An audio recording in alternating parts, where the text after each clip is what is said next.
This edition of the Impact Podcast is brought to you by ERI.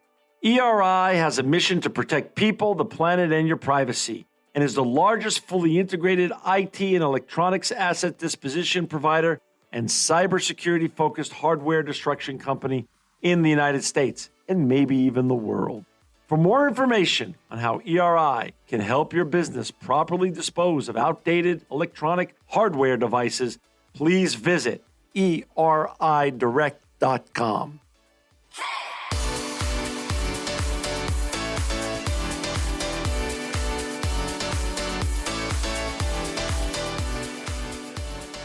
Welcome to another edition of the Impact Podcast. This is a very special Christmas edition of the Impact Podcast. I'm John Shigarian, and today we have with us a very special young man. His name is Colton Burpo. A book was written on his life. It's called Heaven is for Real.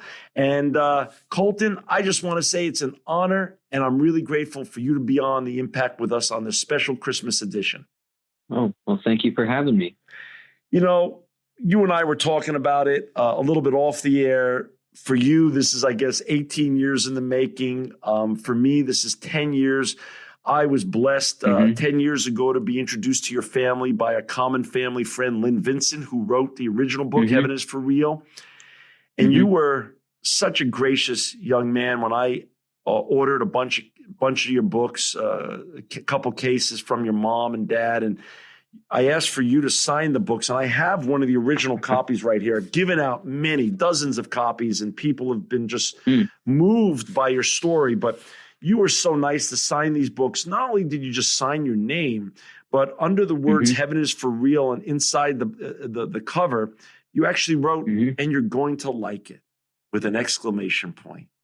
And that just, man, that just moves everyone. When people see what you did at 10 years old by signing these books and signing it that way, that just is a huge exclamation point on faith and the reality of heaven and where we're hopefully all going and things of that such. And I just want to say thank you again. I love this copy. It sits on my desk. People ask me about it all the time, and I get to retell that story and I get to show them that page that you signed. So thank you for that. Thank you for that. You know, Colton, it's been quite a journey, and I don't want to tell your story. I want you to share with our listeners from 3 years old what really happened and what transpired since then in terms of the book, the movie, and everything else you're doing with your wonderful ministry. Yeah. So Heaven is for Real, kind of how it started, or the real life experience that happened, was when I was 3 years old, about ready to turn 4, I had appendicitis, or my appendix ruptured, and it was ruptured for about 5 days before doctors caught it.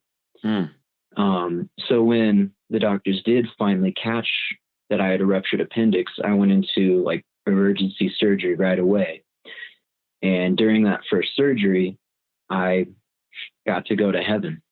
And Heaven is for Real kind of stems off of that experience, where then I came back from heaven and just started talking about it with my dad, my mom, my family friends. And they just started kind of saying, like, how does Colton know this? Or my dad always told me, now that I'm older, he said, yeah, when you were younger, people would always just come up and say, did you hear what your son just told us? And he said, no, what did he say this time? So like, it's been a very big part of my life, just being able to talk about heaven with people, give people hope. And that's kind of been a big thing about my life. And like, above all else, what I love to do is to give people hope, but also to point them to Jesus, because that's how I got to heaven. I mean, it was really cool, but how I got to heaven is during that surgery, I was lifting out of my body. I could see the doctors working on me, and I could see my mom and dad in separate rooms, but I was then sitting on Jesus's lap. And at the time I was freaking out. I had no idea what was going on. And then Jesus had some angels sing to me to calm me down. Wow. And it was just really cool because at the time they sang some of my favorite songs. Some of my favorite songs at the time were like Joshua Fought the Battle of Jericho, Jesus Loves Me. I did ask them to sing We Will Rock You by Queen, but they did say no. Oh my gosh. That's so cute. At 3 that years actually old. Happened. Wow. Well, the thing is, my dad, like my family's a wrestling family. Right. So my dad was a wrestling coach. Oh. I did wrestling basically my whole life. My little brother, Colby, he does wrestling. Oh. So wrestling tournaments, I remember all my Saturdays being there, and that was one of the songs always played at a wrestling tournament. So, right. Yeah. When it comes to like music, people like to kind of poke fun at me because they're like, Colton, you don't really have like an actual genre you listen to. You just like listen to a bunch of things here and there. And I'm like, yeah, well, if it's an 80s song, I can probably recognize it because my parents love the 80s. Right. Newer stuff, good luck. My brother makes fun of me for being an old man since I don't understand a lot of the like current trends. And I'm just like, why? So, but yeah, it's cool. So you were on Jesus' lap. The angels were singing to you. Is that memory 18 years removed? You're now 21. Mm-hmm.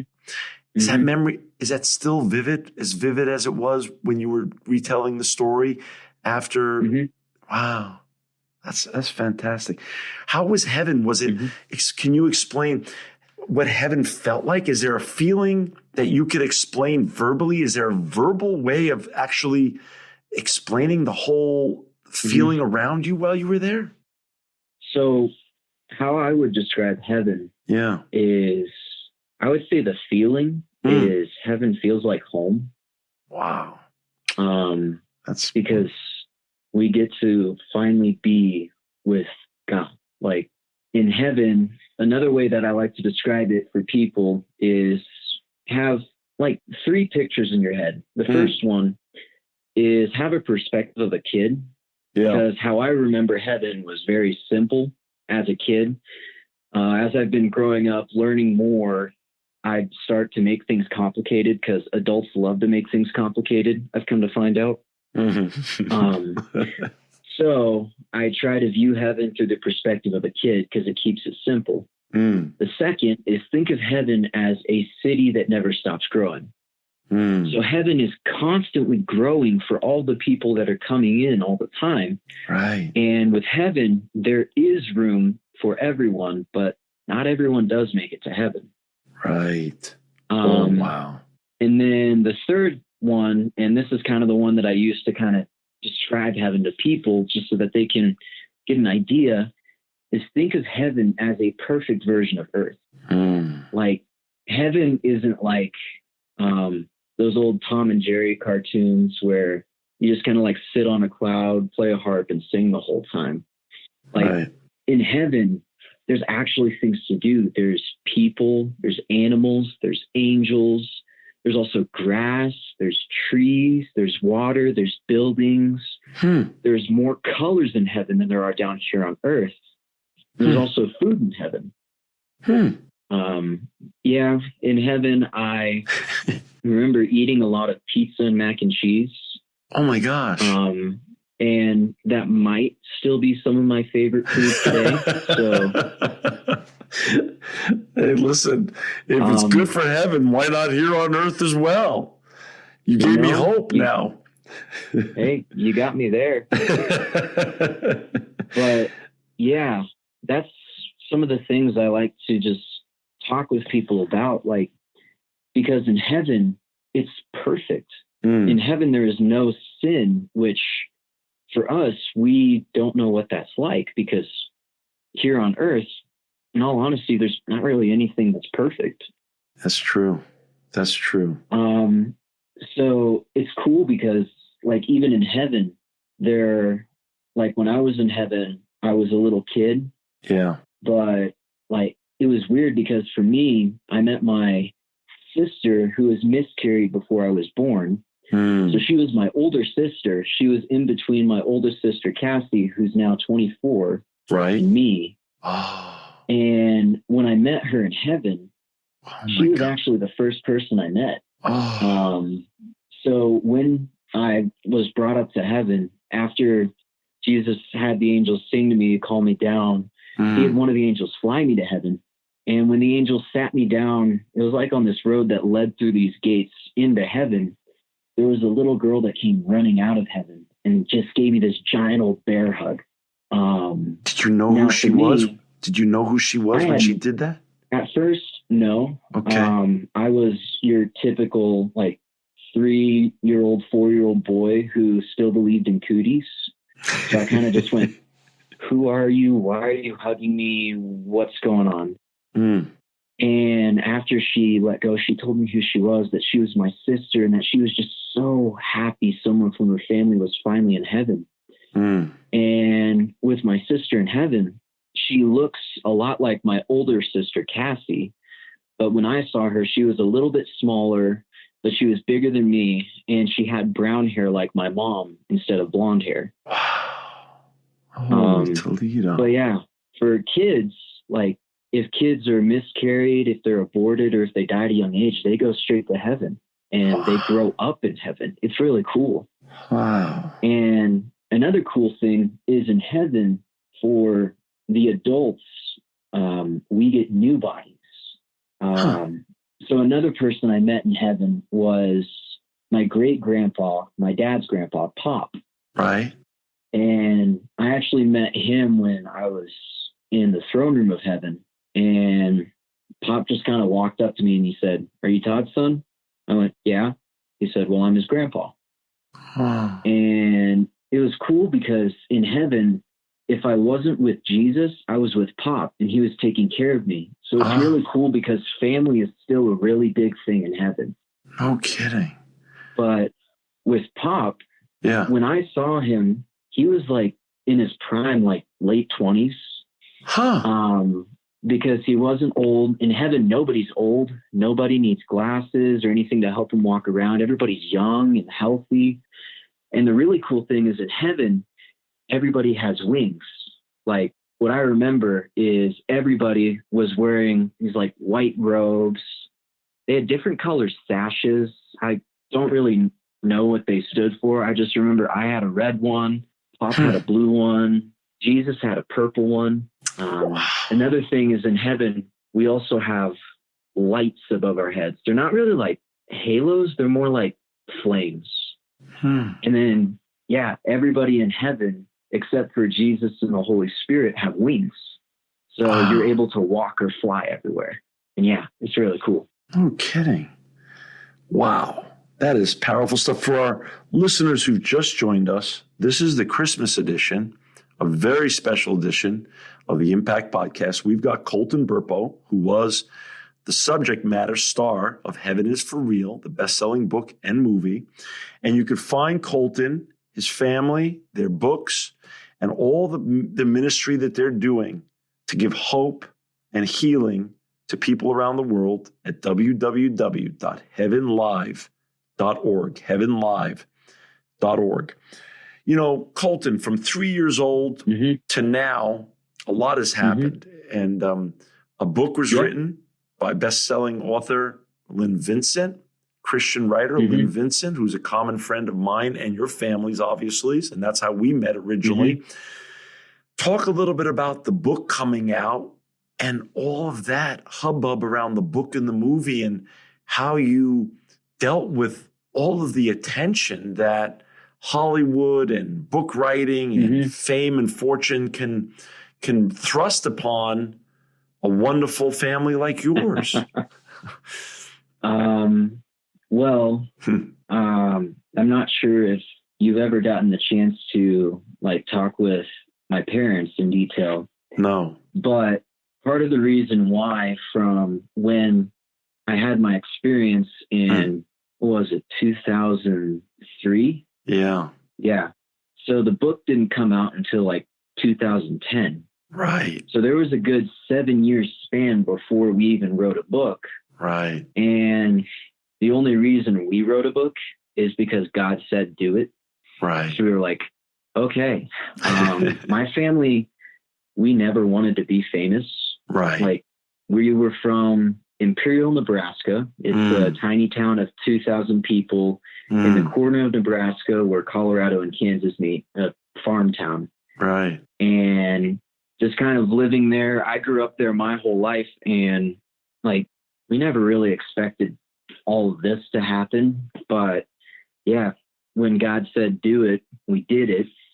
And Colton, you guys just didn't do it. I mean, this book has sold, last I saw, over 2 million copies. You might have even a better number now, but I mean, the millions of lives that you've helped. I just know from just my little self handing out your book to people, people have written me the most heartwarming and thankful and faithful emails. I can't even imagine how you guys were inundated with millions of copies and then a movie being made on the book. I mean, well, how'd you deal with it? In all honesty. Yeah. So when we originally wrote the book, we definitely did not expect it to become what it was. Right. Like, my dad was kind of planning for having just big boxes of books in our garage because we weren't able to sell it. Like, that's where we were with it. Oh, we just kind of went, we have no idea what's happening. God, we don't know what's going to go. And it was funny because we actually didn't go through the hoops or like try and seek out like, oh, we want to make this into a book. How it goes is my dad, when God finally said, I want you to write a book, my dad said, no. But then God just kind of reminded him, he's like, you know, that peace you felt when you heard about your daughter in heaven. Oh yeah, God, I wouldn't trade that for anything. Why would you keep that to yourself? Right. So then my dad describes it as a Gideon moment or a Gideon prayer, where he said, okay, God, if this is you, the publishing world has to come find me in Imperial, Nebraska. I don't know how to write a book. I don't know what to do. I don't know how to do it. You got to bring it to me and I will do it. So my dad was like, okay, done deal. So when my dad got a phone call, it was from our book agent. His name was Joel Niebler. And he was on the phone with my dad and basically called him and said, Mr. Burpo, I heard about your son's story and I would like to help you make a book out of it. My dad's kind of sitting there. And he kind of describes it as he felt like it was Joel on his phone in one ear talking with him about making a book out of our experience. And then he felt like God in the other ear saying, now you made me a promise. Are you going to keep it? And thankfully, we did get some help from our mutual friend, Lynn, because we had no idea what we were doing. It kind of came down to, what's going on? I have no clue. Okay. And that's kind of been the story of our lives with Heaven is for Real Ministries. We have just been stepping in faith, like, okay, God, like, are you sure? And he's been able to lead us every step of the way thus far. And especially when Heaven is for Real, like, became what it was, where it became super well known. It was selling millions of copies. I'm one of the first people that told my dad, Dad, you're not that great of an author. This has to be God. And it's actually really funny because back in 2017, my dad wrote another book. It's called God is for Real. And with that book, we wrote it because when we've been doing ministry, we've been getting a lot of hard questions from people. Right. Like, if God is a good God, why do bad things still happen to good people? And I don't like church people. Is that okay? Like, just these questions that people have. And God challenged my dad to write that book and said, all right, I want you to explain me to people. Okay. Any more ideas? Cool. And that one was cool because I did read that one. And oh, trust me, to get me to read Heaven is for Real, you got to meet me. And yes, I was a kid. Right. But when I was 10, 11, the only books that I was wanting to read were comic books. I don't blame you. You're a kid. I, like, when my dad told me, Colton, you need to read the book, I said, why? I lived it. That didn't go over too well. So I ended up reading the book because my dad was like, no, people are going to be asking you questions based on what is in the book. So like, you need to know what people are going to ask you. I'm like, okay.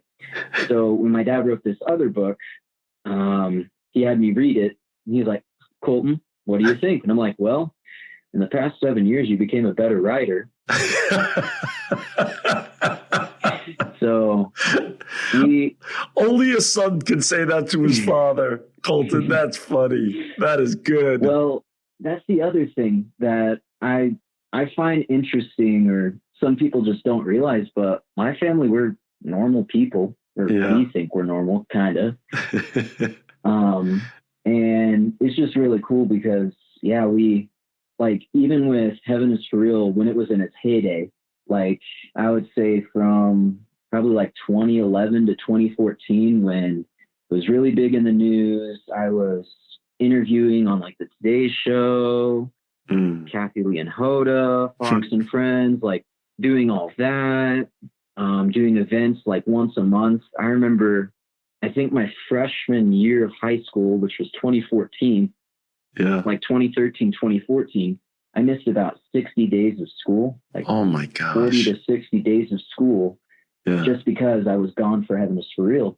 And that was also the year our movie came out. So very busy. I got to experience what a press junket was. Yeah. Oh, it was terrible. Wasn't that much fun? Like you have, no, it was awful. You have to sit there and it's like 5-minute increments. You have a 4-minute interview and then a 1-minute break to swap out the interviewer. So they were actually like the people running the show. They were starting to get like irritated with my family and I, because we're like, we got to go use the bathroom. Right. We got to go like stretch our legs for a little bit. Like, they're like, no, we got to do this. And it's like, we're not really cut out for this. What do you, and it's kind of funny. Some people might laugh about this or not, but back in 2014, there was originally going to be a movie that was going to be releasing like the same weekend of Heaven is for Real. Right. And at this moment, I had already seen like screen tests of the movie. Yeah. So I was like, okay, I've already seen the movie like 3 to 4 times before it's in theaters. Right. And me, and then the actor that played me, Connor Corum, he's the little kid that played me. Right. We kind of came to a general consensus because the movie was Captain America, the Winter Soldier. Right. And he and I both agreed that if that movie did come out on the same day of Heaven is for Real, we were skipping the red carpet of Heaven is for Real and going to see the other movie. Because it was like, hey, that's awesome. I've already seen this movie, but this movie. Right. You were over it already. Yeah. Were you at the real? Did you go to a Hollywood-esque opening in LA or New York when Heaven is for Real came out? Oh, okay. No. Okay. When Heaven is for Real came out, we did, it was some sort of red carpet in Texas, I think. Okay. I don't really know anything about like that whole world. It was just like, oh, okay. Make sure I'm dressed up super nice. Right. Got it. That's it. And it's kind of funny, but my friends always give me a hard time whenever I like almost nonchalantly or just say, oh yeah, I've done this, or oh yeah, I've met that person. They're like, wait, you went to a White House press junket or like the like presidential press thing? Wait, you got to go to that? Yeah, that was kind of cool. What? So it's kind of crazy because I'm able to just say random things like that, and people are just like, who is this kid? I'm like, how was New York when you did Hoda and Kathy Lee and Fox and Friends? Did you enjoy New York when you were young and went there with your parents? I did. We went to New York quite a few times. I was also able to catch, like, for me, I'm a super huge music guy. Yeah. So one thing my mom and I did one of the times we were there is her and I went to go see the Lion King musical. Oh. Which for me, like when I was born or like around that time, that's when the original Lion King came out. So I remember watching that thing on VHS all the time. It was one of my favorite movies growing up. So when it was like, all right, that's wonderful.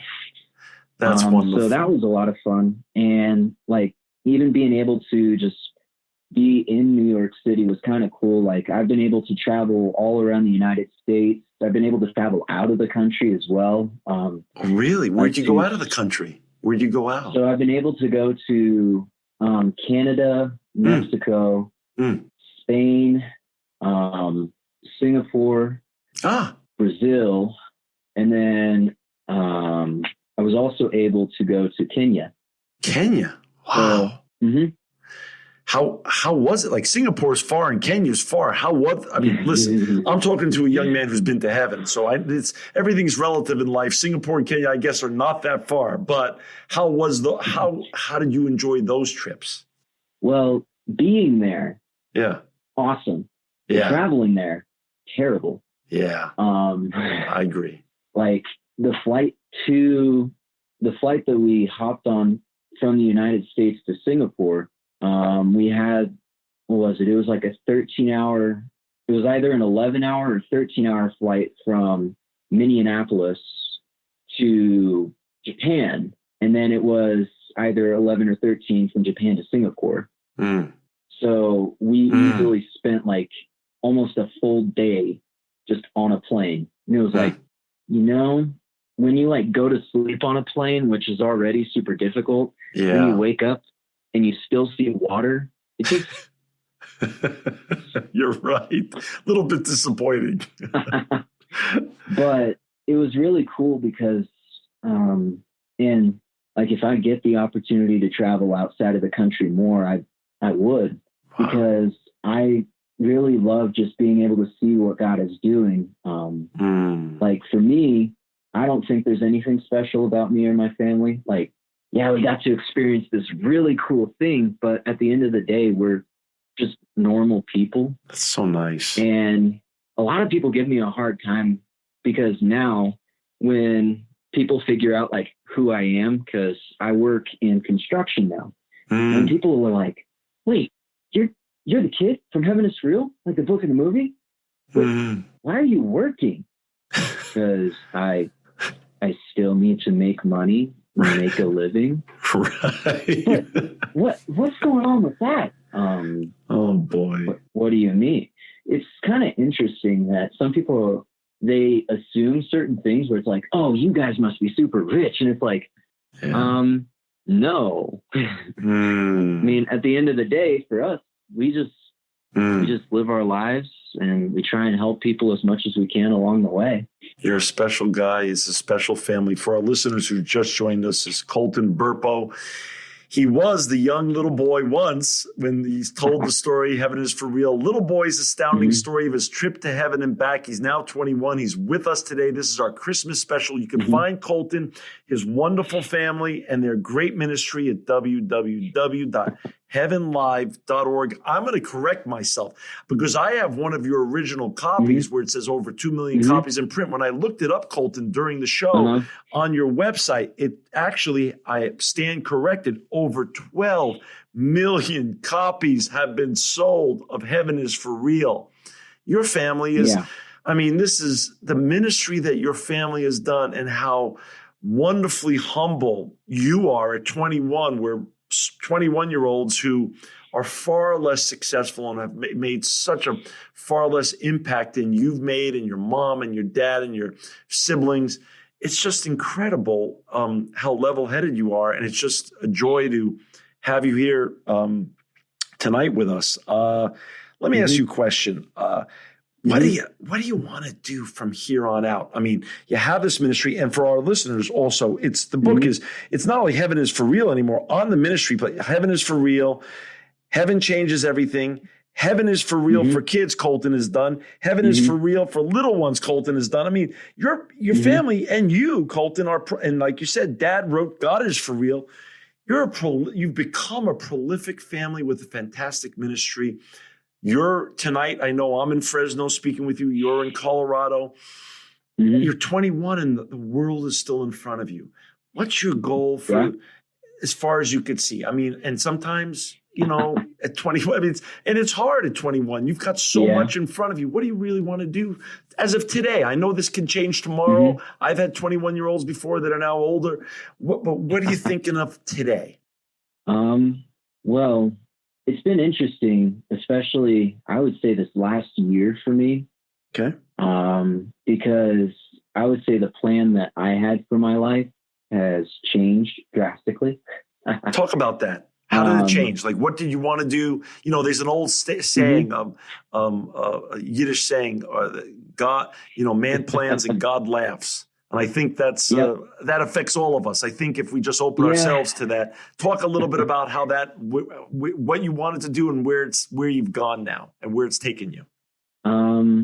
So for me, it's been interesting because since I've been able to kind of experience, I guess, the fame side of everything. Yeah. The one thing I always tell people is being famous is overrated. It sucks. Like I don't sugarcoat that. Being famous isn't fun, and I don't see myself as famous. People call me famous, and I'm like, nah. But when it comes to what I used to want to do, or kind of what I was kind of setting my life to do, is when I graduated high school in 2017. Okay. And I ended up going to a 2-year Bible school down in Tulsa, Oklahoma. It's a little school called Victory College. It's based out of like a mega church down there in Tulsa, Oklahoma, Victory. And I went to that college because God said, go here. So I'm like, okay, looks like I'm going here. Right. Right. So I did 2 years there where I did their worship arts ministry. So I was spending 2 years there studying to be like a worship pastor. And it was really cool because even at that school, I would kind of describe it as like a trade school for ministry, because we had people who were actively doing ministry teaching us, all right, this is how you, like, if you are in other countries, this is how you can share the gospel to people of different religions and it'll make sense to them. Or people just giving us tips and tricks of like, hey, this is what we have done that has worked for us. Here you go. And it was really cool because they even taught us like different things of like how not only to like run a church, but at the same time, how to properly like read the Bible, how to study scripture. So it was a very good 2 years for me. Right. But I finished that 2-year school in 2019 of May. Right. And my family at the time, they were living here in Colorado as well. Okay. So I moved up here for the summer, trying to figure out what I was doing next. If I was going to continue my education, I was looking at a few schools in the area. But it almost felt like there was just something in me saying, no, that's not for you. No. And like I was looking at possibly getting on staff at a few churches, trying to stay in Oklahoma, doing like an apprenticeship at a church, just going to school. My original quote unquote plan was to go to college, get like a business accounting degree or something. I was trying to figure it out, but it was almost as if God just kept saying, no, that's not for you. And I finally got to a point where it almost felt like God stranded me up here in Colorado, which there are worse places to be stranded. True. It was kind of cool because during that time, I had no idea what I was really doing with my life. Like I had a general perception of, all right, I want to continue doing ministry, God. What does that look like? Right. And it's been interesting because since I've been up here, I just kind of went, okay, God, if you're keeping me up here, I need a job. Like, if you're keeping me here, I need to be doing something. Like, I don't want to just be living at home doing nothing. Like, come on, we got to move. We got to do something. And through a bunch of, I can really only describe it as like God moving, I was able to get a job as an apprentice electrician up here in the Vail Valley of Colorado, or Eagle County, or whatever actually called. And I've been up here for about a year just learning how to be an electrician, residential and commercial. And it's been really cool because it was something that I never expected I would enjoy. Right. But I'm able to find like a bunch of almost real life application.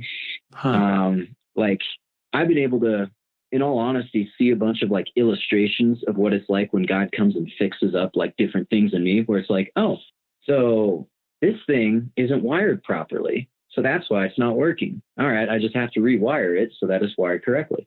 Okay. So there's like little things like that that I see where it's like, well, that's cool. I'm also learning a really useful trade, so I'm grateful for that. Right.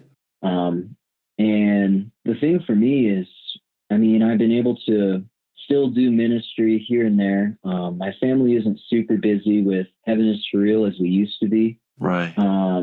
We kind of took a hit to our ministry back in 2015. And why is that? What happened?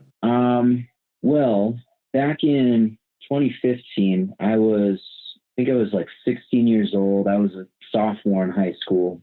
Right. What happened was there was another family or another heaven story that recanted, saying they made it all up. Oh, got and it. One of the bigger news agencies here in the United States, they put a picture of my dad and I on the front page saying, "Boy from Heaven recants story." Oh my gosh. I didn't even know that. Oh, yeah. So in the actual article, it says, now it really wasn't the Burpo family. It was this other family. It had the right facts, but the wrong photo. The damage was done.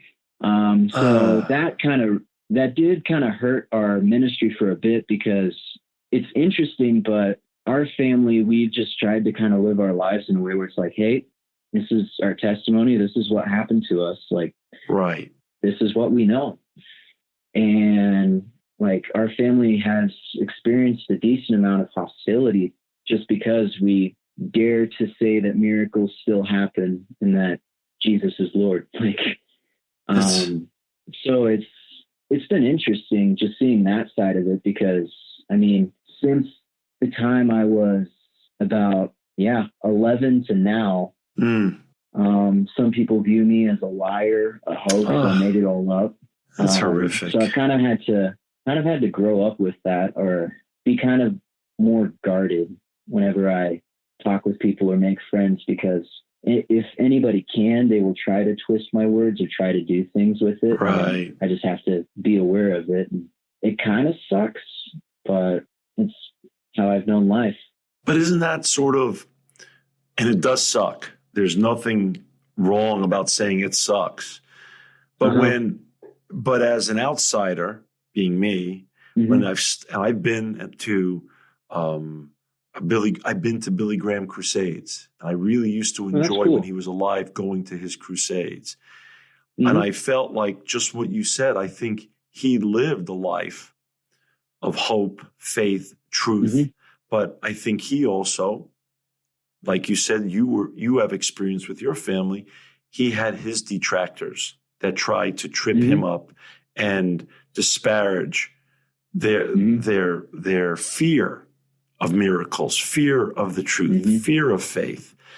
And I think that kind of behavior really stems from others' insecurities and fear with what the truth is and what faith in God really represents. So it's a very sad state of affairs that you had to be subjected to that as such a young person. But because your ministry was so important and was received so well, only then the detractors come out. And when I talk to other ministers and pastors that are friends of mine, they say, the devil really doesn't care about those who don't live in faith. It's only when you're making a big difference that they really come out and try to do their work. So it's obvious.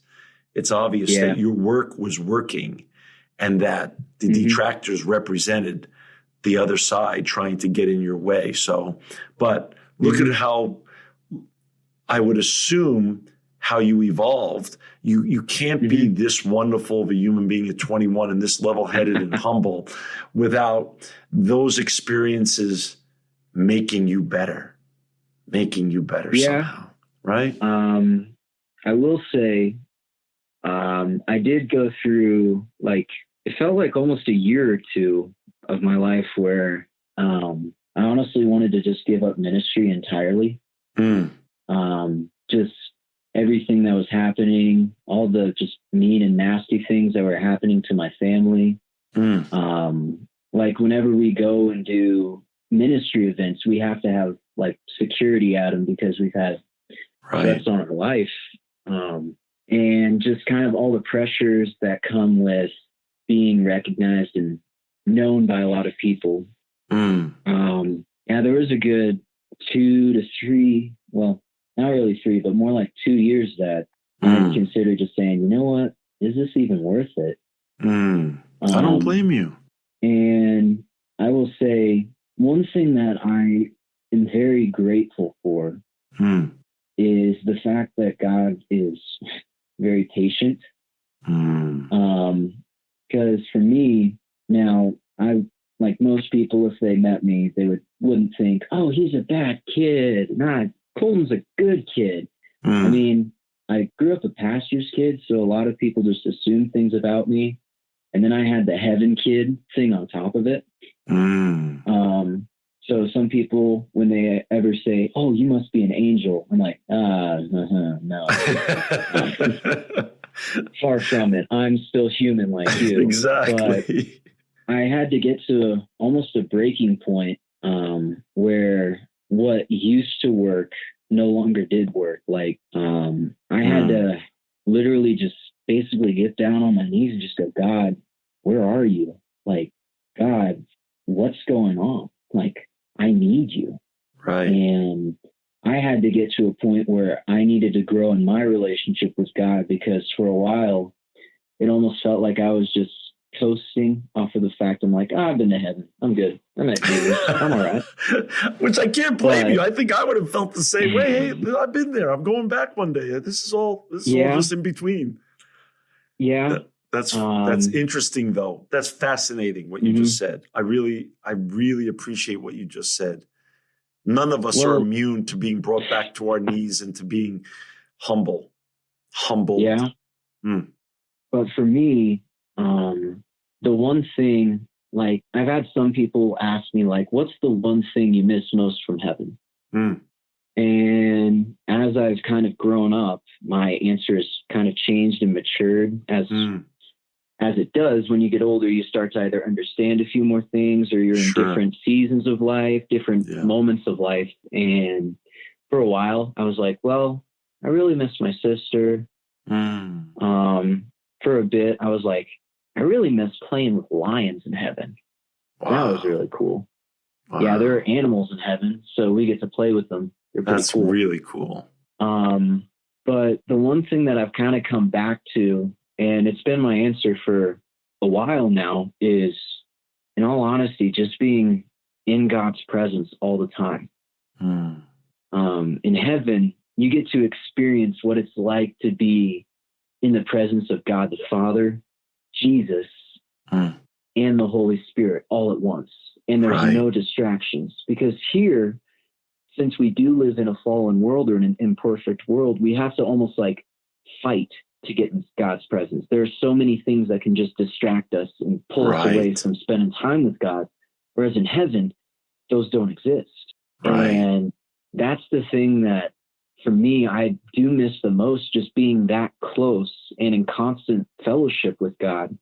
And that's kind of been one of the things driving me recently. Just, I've been coming to realize that I really need God. I joke with my friends all the time. I'm like, yeah, without God, I suck. With God, I think I'm going to be okay. That's wonderful. And for me, that's the one thing that I try to do. And a lot of people, they kind of look at me like, wait, what's going on? Like, aren't you like super solid in your faith? And I'm like, in all honesty, I've had to like work on it. Like, Right. just because I got to experience this super amazing thing, like you can encounter God, you Right. can have a miracle happen, but at the end of the day, you may never know him. And that's what God wants us to do. He wants us to know him.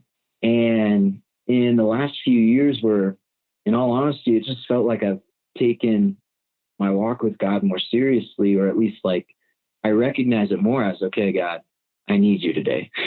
Can you help me out? Since I've been able to live with that mindset, it's been really cool to see what God's been doing with that.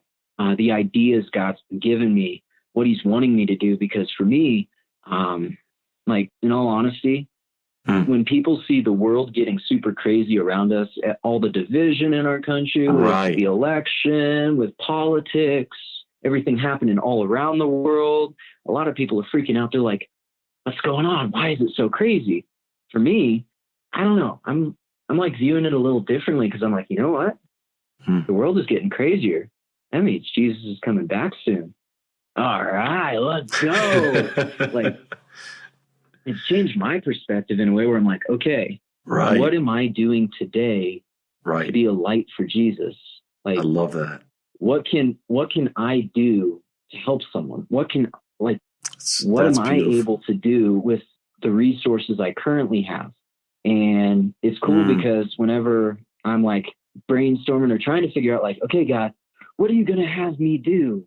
In all honesty, most of the time it's like, I don't know what I'm doing, but I have these few things in front of me right now that I just need to steward or take care of. I have these few super huge dreams in the future, and I have no idea how I'm getting there, but I know God's taking me there. So like for me, there's a few things that I want to do. Like I'm a little bummed that I never got to like meet or talk with like Billy Graham, because he's a man that I've heard so much about. I've been able to read about, or just like hear stories about him. And like one goal that I have in my life, and I don't know if it's a good goal to have or not, but it's kind of one of these God dreams that there's no way I can accomplish it myself. So it's going to have to be God doing it, but I don't know what it's going to look like. I don't know how it's going to happen, but I want to be involved with the largest revival in human history, like bigger than anything that has ever been done before. And at the end of the revival, Jesus comes back. Like that is what drives me right now. And I'm like, okay, how am I going to get there? Who's going to go with me? How am I going to be doing this? Because right now, I'm 21. I'm single. I'm trying to figure out what I'm doing with my life, but that's kind of the goal where I'm going, where it's like, Lord, I want to help lead a revival. Like, I want you to be known. How do I do that? And it's been cool because right now it's felt as if God's kind of taken me out of the spotlight, or taken me kind of out of the view of most people, to kind of help work on me privately, so that the time when God says, all right, it's time to go, I'm able to have the character to uphold what God has called me to. Because if God was going to give me what he was wanting me to do now, I would get crushed by it. Like the analogy that I would use is similar to just working out at a gym. Like if all you are able to do is, let's say for me, I weigh about 140. If I'm able to only bench, let's say 120 pounds, because I do not hit the gym regularly. My job is very physical, but I do not work out regularly. It's kind of a habit that I started at the beginning of Corona, and then when work started picking back up, I like dropped it. But if all I can handle is 120 pounds, I won't go and put 50-pound plates on both sides just so that I can do 220 pounds. Like, no, that would crush me. That would probably kill me. So right now, God's been kind of helping me just grow gradually into what he's putting in front of me. And like, to me, I see the process and I'm like, all right, so it's going to suck for a bit. I'm going to be sore. I'm probably going to be super tired and kind of like a mood. But right now, God, you're doing something cool. Okay, let's go. And the thing for me is right now, what I'm learning is, in all honesty, how to be a man who stands for something. Because I love that. Like when you met me as a little kid, I was able to go, hey, this is what I saw. This is heaven. You can believe me if you want to, but this is what I saw. And having to kind of grow up and figure out, okay, who am I? Because I could fall into the trap of almost the pedestal lifestyle of everybody always looking up to me, seeing me or seeing an image of me. Sure. Or the thing I've found that has been more almost just fulfilling, more life-giving, is being able to rely on who God says I am. And it has been something that I've had to learn. Like, it's not easy. I've had to take time to be able to spend time reading my Bible, spend time praying, spend time with God, like acknowledging, God, you're here. What do you want to say to me? Holy Spirit, you're here. You live in me. You're with me at all times. What are you trying to do right now? And just living with that mindset, because that's been, in all honesty, the thing that's helped keep me sane. Because I've already come to the conclusion of I have no idea what is going to happen. And like, I don't know if I'm going to still be living in like 5 years. I don't know if I'm still going to be working as an electrician in the next 3 years. Like, I honestly have no clue what life holds for me, but I know who holds my life in his hands. And because my God works things for good, I can trust his plan. I love that. I just had to remind myself of that.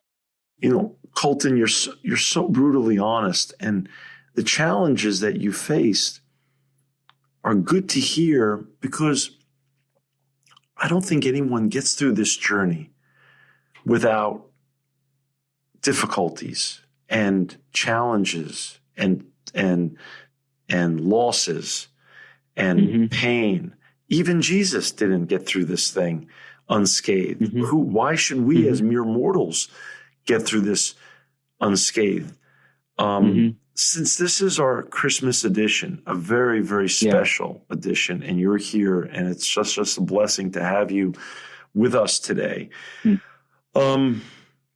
Couple things. One, do you have a message that you want to share, a message of hope, faith, that you can share with us as we enjoy this holiday after a very, very difficult year with the tragic COVID-19 blanketing the earth, a very tough year socially and politically in this country? And also, is because of your unique experience with Heaven is for Real and going to heaven and coming back, although you don't know what tomorrow holds, which is such an honest comment, because so many of us want to feel like we're in control. And as you said, we are not in control. Do you feel safer and more comfort that even though you don't know what tomorrow holds, that you do know, because of your relationship and your walk, that when time is up here, whenever that is, you do know where you're going to be going? Does that give you comfort every day? It does. For me, it's crazy if I look at statistics of my job, because it's one of the most dangerous jobs to have. I mean, wow, I didn't realize that. Easily at my job, if let's say I'm working on some electrical circuit and someone decides to turn it on, I could fry and die very easily with my job. So, and there's also a lot of sketchy things that happen in construction that are probably best not like mentioned in public. I got it. We don't have to mention them, but I get what you get what you're saying, and the danger is real. I get it. Oh yeah. But not only that, but just kind of living with that mindset of, I have no idea what's going on, but I'm okay with that. Because at the end of the day, I know the ending. Jesus wins. Mm-hmm. And because I put my hope and trust in him, not in anything else. I put my hope and trust in Jesus, in God, and the Holy Spirit. Because I put my trust in them, I am able to live my life in a way where I still have my moments where I'm scared out of my mind. Right. I have moments where I do kind of struggle with being very hard on myself or getting lost in my own thoughts in my head. But I always have to bring myself back to, all right, it's going to be okay. God's still in control. He's going to work it out. And that's been a thing that's just helped me, in all honesty, stay sane. And for me, there are, I would say, two things that I'd want to kind of close out this time Thank you. Two things that I talk about with people a lot. And they're two conversations I remember having with Jesus. They stick with me just because they're really important. The first conversation I do remember having with Jesus is Jesus told me, Colton, this is how you get to heaven. And Jesus said, if you love me and follow me, my dad's okay with that.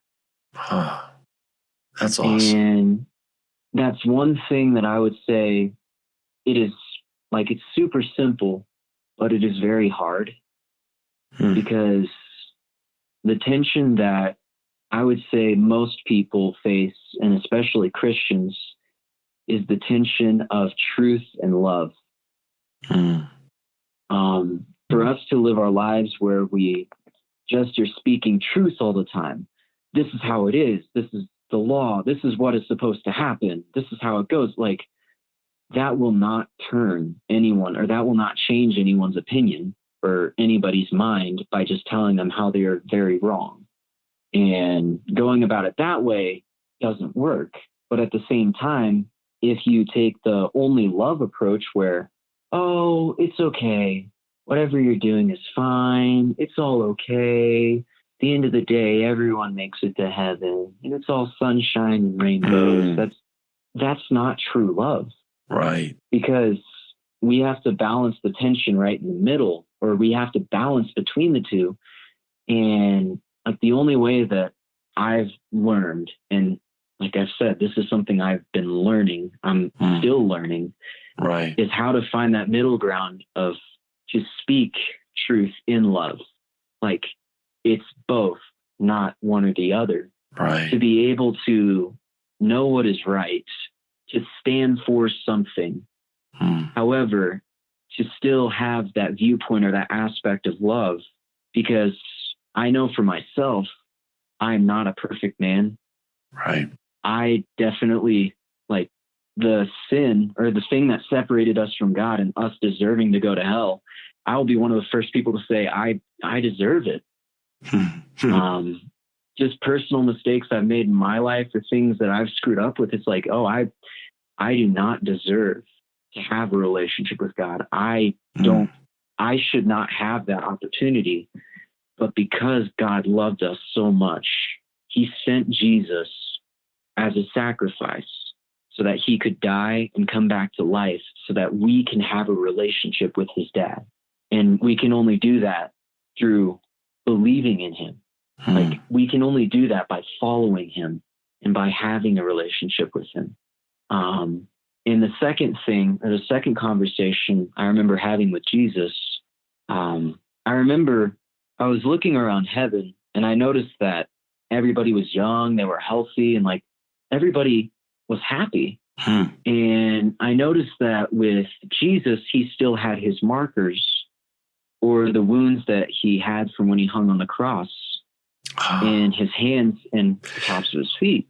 Wow. And I remember asking Jesus, I'm like, Jesus, how come you're the only one in heaven with markers? Right. And I remember Jesus got down on a knee. He looked me right in the eyes and said, Colton, it's to remind me how much I love you. Wow. And one thing that God uses to kind of speak with me at times is, I kind of call them like mini movies. The more churchy term is like visions. But I remember there was a period of my life where I was having like a really rough time, mentally, emotionally, just in the dumps all the time. And it almost felt as if life sucked. Period. Nothing would ever work out. I'm the worst person to ever exist. Like, it got pretty bad. But what happened is, I remember in this kind of like mini movie in my head, in this story, there's a man who did something really bad. But instead of trying to fix it or trying to like get help right away, he ends up just picking up a shovel and starts digging a hole. So he starts digging, digging, digging. And this man ends up digging a hole so deep that you can't even see the top of the hole anymore. And whenever people would come up and just ask, like, how are you doing? The man had to, he felt like he had to put on a mask just saying, oh, I'm doing great. How are you doing? When on the inside, he felt just broken, messed up, an outcast. Nobody would ever understand, and just felt alone. But in this story, something finally clicks for the man. He realizes he's not alone. Jesus, he's there, but Jesus isn't at the top of the hole reaching down screaming, give it to me, I can save you. Like, no. Jesus is in the hole with the man. He's reaching out his arm, saying, give it to me, almost whispering. And the man slaps away Jesus' hand, saying, nah, Jesus, I got this, and starts digging deeper. Finally, the man just throws down a shovel, just collapses. He's exhausted, mentally, physically, emotionally, everything he's out. And Jesus reaches back out his hand and says, give it to me. So the man finally goes, okay. So he reaches out and grabs Jesus' hand. And I remember in the story, Jesus flips over his hand, and through the hole in his hand, through the marker, he sees the hand of the man. He sees me. Wow. And one of the things that I don't know what people's experiences are with church, with Christians. I don't know. Right.